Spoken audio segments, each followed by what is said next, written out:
تو قرآن خود صاحب خانہ پر لعنت کرتا ہے.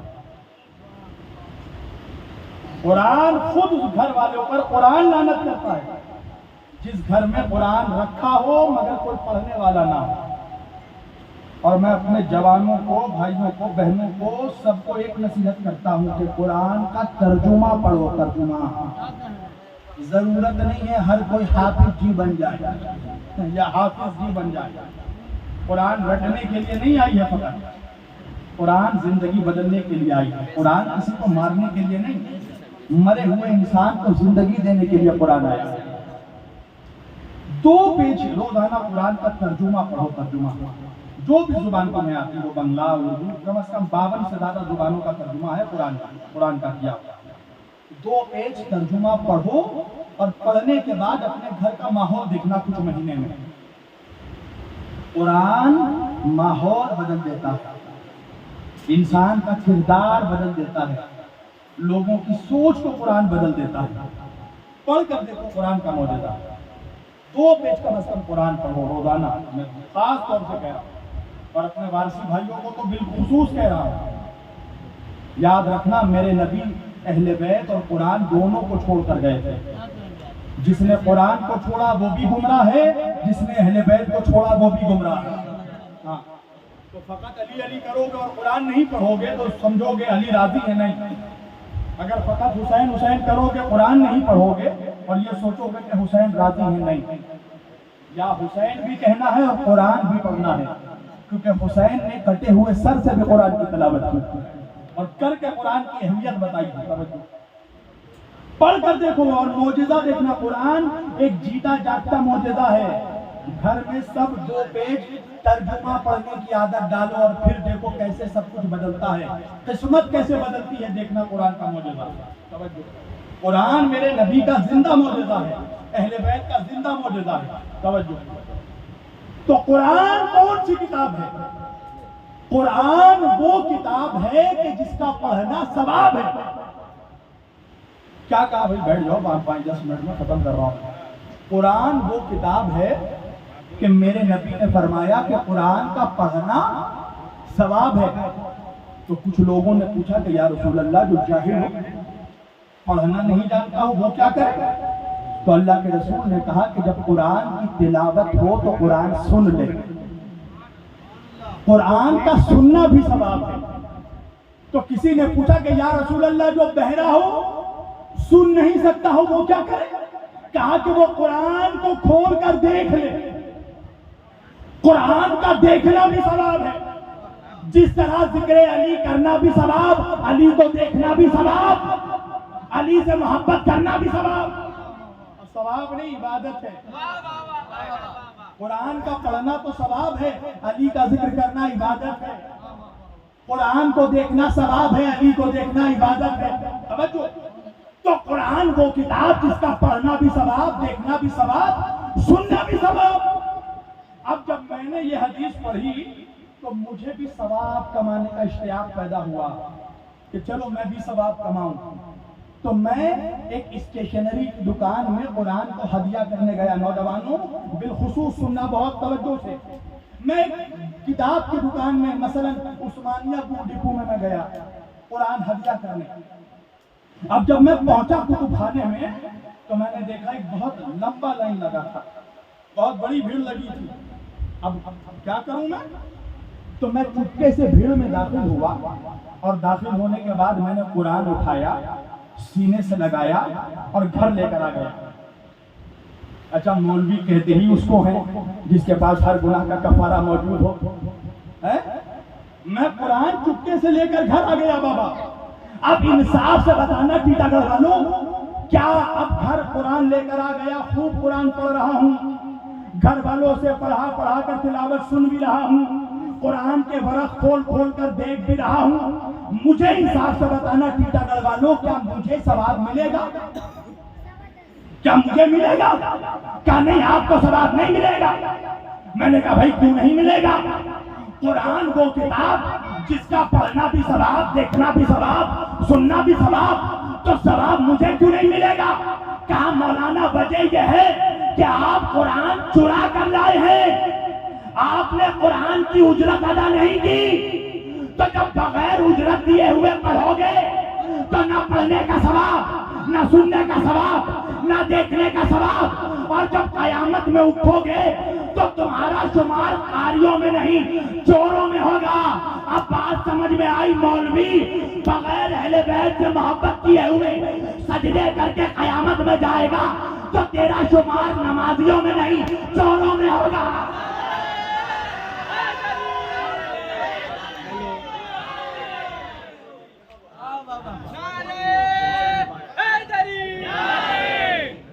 تیرا شمار نمازیوں میں نہیں ہوگا۔ کیوں؟ اس لیے کہ نماز کی اجرت ادا نہیں، سال بھر روزے رکھ کر گیا مگر تیرا شمار روزے داروں میں نہیں ہوگا، اس لیے کہ چرا کر پڑھا ہے۔ اجرت کی اہل بیت کی محبت، علی کی محبت، اور علی کا تو نام آتے ہی تیرے گلے میں کینسر ہو جاتا ہے۔ توجہ، تو چرا کر دین لیا تو نے، تو تیرا شمار عبادت گزار میں نہیں، مولویوں میں نہیں، چوروں میں ہوگا اگر اہل بیت کی محبت نہیں کی۔ اور نبی نے کچھ اور مانگا ہی نہیں، اِلَّا الْمَوَدَّةَ فِي الْقُرْبَى۔ بس اسی بات پر تقریر ختم کر رہا ہوں۔ نبی نے، یہ قرآن کی آیت ہے، قرآن ہے، قرآن ملا کا بیان نہیں، یہ اللہ کا فرمان ہے۔ اِلَّا الْمَوَدَّةَ فِي الْقُرْبَى، آیت میں لفظ محبت بھی نہیں ہے، آیت میں لفظ ہے مودت کا۔ مودت کس کو کہتے ہیں؟ محبت کی سب سے اونچی قسم کا نام ہے مودت، محبت کی سب سے اعلیٰ قسم کا نام ہے، ایکسٹریم لیول کی محبت، ایکسٹریم لیول کا لو، یہ کہلاتا ہے مودت۔ اب آپ کہیں گے مولانا ذرا فرق کر کے بتاؤ، چلو ایک فرق بتاتا ہوں تمہیں۔ یہ التمش صاحب بیٹھے ہیں، صوفی صاحب بیٹھے ہیں، محبت کرتے ہیں نا مجھ سے یہ لوگ، حشمت بھائی ہیں مجھ سے محبت کرتے ہیں، سب بابا ہیں، یہ لوگ سب مجھ سے محبت کرتے ہیں نا۔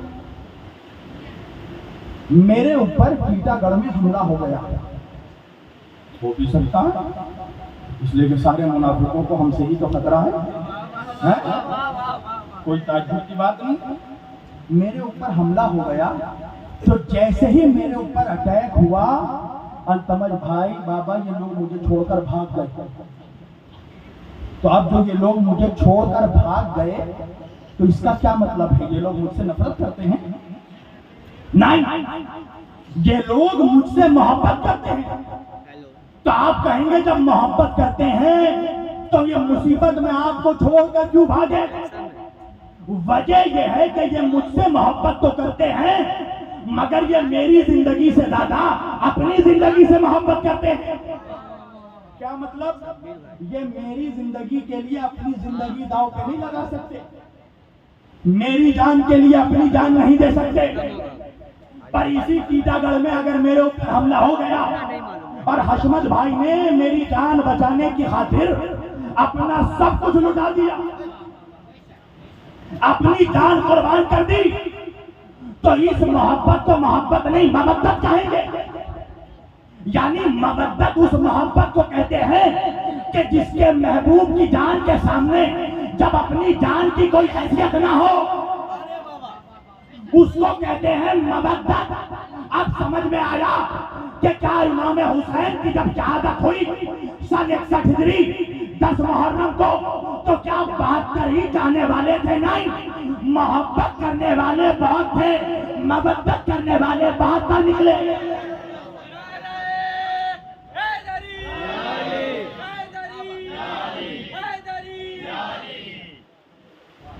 محبت کرنے والے بہت تھے، مودت کرنے والے بہت کم تھے، جو اپنے لیے، جو اپنی جان کو کچھ نہیں سمجھتے تھے اہل بیت کے آگے، اس کو کہتے ہیں مودت۔ آپ کہیں گے مولانا محبت کرنے والے تھے، بہت تھے میری جان، اگر محبت کرنے والے نہیں ہوتے تو کربلا کے بعد انتقام کن لوگوں نے لیا؟ امام حسین، چاہنے والوں نے ہی تو لیا، محبت کرنے والوں نے ہی تو لیا، مگر مودت کرنے والے 72 تھے۔ مودت کس کو کہتے ہیں اور آسان لفظوں میں سمجھا دوں. مچھلی کو دیکھا آپ نے؟ اچھا، ہر شے کی ایک ذبیحہ ہوتی ہے. بکرے کو آپ بکرے کا ذبیحہ کیا ہے؟ اس کے گلے میں چھری چلا دینا. اونٹ کا ذبیحہ کیا ہے؟ اونٹ کو نہر کیا جاتا ہے. اسی طرح مچھلی کا ذبیحہ کیا ہے پتا ہے آپ کو؟ مچھلی کا ذبیحہ یہ نہیں ہے کہ اس کے گلے میں چھری چلا دو. میری طرف دیکھو نا میری جان، میں ہوں ابھی یہاں پر. مچھلی کا ذبیحہ یہ نہیں ہے کہ اس کے گلے میں چھری چلا دو. مچھلی کا ذبیحہ یہ ہے کہ اس کو پانی سے نکال دو. کیا مطلب؟ مچھلی کے گلے میں چھری چلانے کی ضرورت نہیں ہے، اس کو صرف پانی سے جدا کر دو. اس لیے کہ مچھلی پانی سے محبت نہیں مودت کرتی ہے. اگر ایک لمحے کو بھی مچھلی کو پانی سے جدا کرو گے تو مچھلی مر جائے گی. تو اللہ کہہ رہا ہے اہل بیت سے محبت نہیں مودت کرنا. اگر ایک لمحے کو بھی کوئی تمہیں اہل بیت سے جدا کرے تو مر جانا. یہ مودت مانی ہے. اب سمجھ میں آیا میں ڈرتا کیوں نہیں ہوں؟ جب انسان منزل مودت پہ ہوتا ہے تو اس کو جان کی فکر نہیں ہوتی، اور جہاں مصلحت آ جائے تو سمجھ جانا کہ تم مودت نہیں اپنی محبت کی گلیوں میں ٹہل رہے ہو. جہاں علی کو کوئی برا کہے اور تم سن لو اور سن کے چپ ہو جاؤ تو سمجھ جانا کہ ابھی مودت کی منزل میں پہنچے نہیں ہو. ورنہ مودت تو یہ ہے کہ کسی مائی کے لال میں ہمت نہیں ہے کہ میرے محبوب کے خلاف میرے سامنے کچھ بول دے. اور ہم جو ہمارا محبوب ہے وہ تو اللہ کے محبوب ہے.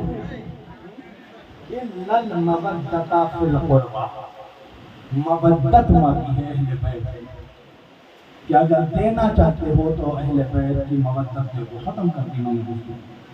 نبی نے کچھ نہیں مانگا مسلمانوں تم سے، یاد رکھنا. اور نہ تو تمہاری اتنی اوقات ہے کہ تم دو گے. تم تو فطرہ کھا لیتے ہو، زکات کھا لیتے ہو، تم دو گے کیا؟ کھانے پہ آ جاؤ تو نہ یتیموں کو چھوڑتے ہو نہ اسیروں کو چھوڑتے ہو. تو تم تو صرف لے رہے ہو اسلام سے. نبی کا صدقہ کھا رہے ہو. نبی کو تم دے کیا سکتے ہو؟ تمہاری کوئی حیثیت نہیں اور ہماری حیثیت بھی چاہے تو سب کچھ ان کا لیا ہوا ہمارے پاس. ہمیں سب کچھ انہوں نے دیا.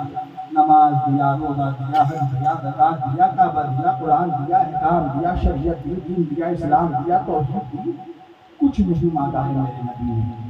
ایک چیز مانگی صرف، میرے اہل بیت کی محبت دے دو، مودت دے دو.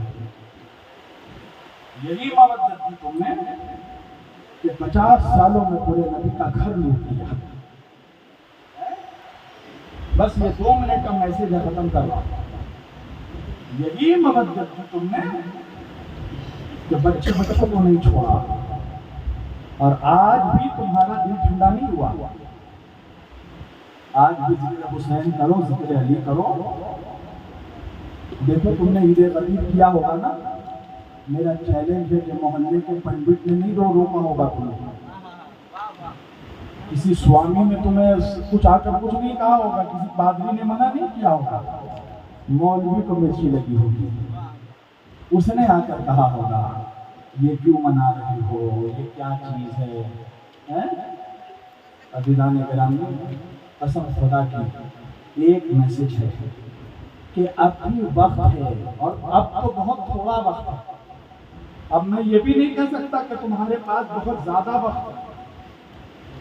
مسلمانوں، تمہارے پاس اب بہت زیادہ وقت بھی نہیں ہے، بہت تھوڑا وقت ہے تمہارے پاس. تھوڑا وقت اس لیے ہے کہ اب وہ وقت قریب آنے والا ہے کہ اللہ در توبہ بند کر دینا. جب تک توبہ کا دروازہ کھلا ہے تب تک تو وقت ہے، پر جہاں توبہ کا دروازہ بند ہوا اس کے بعد تمہارے پاس کوئی وقت نہیں رہے گا. لہذا بہت تھوڑا سا وقت ہے تمہارے پاس. قیامت قریب ہے. یہ آخری زمانے میں سانسیں لے رہے ہو. چاروں طرف دیکھو، آئینے میں کھڑے ہو اور کھڑے ہو کر اپنے آپ سے سوال کرو کہ ہم لوگ ذلیل کیوں ہو رہے ہیں پوری دنیا میں. مسلمان مار کیوں کھا رہا ہے؟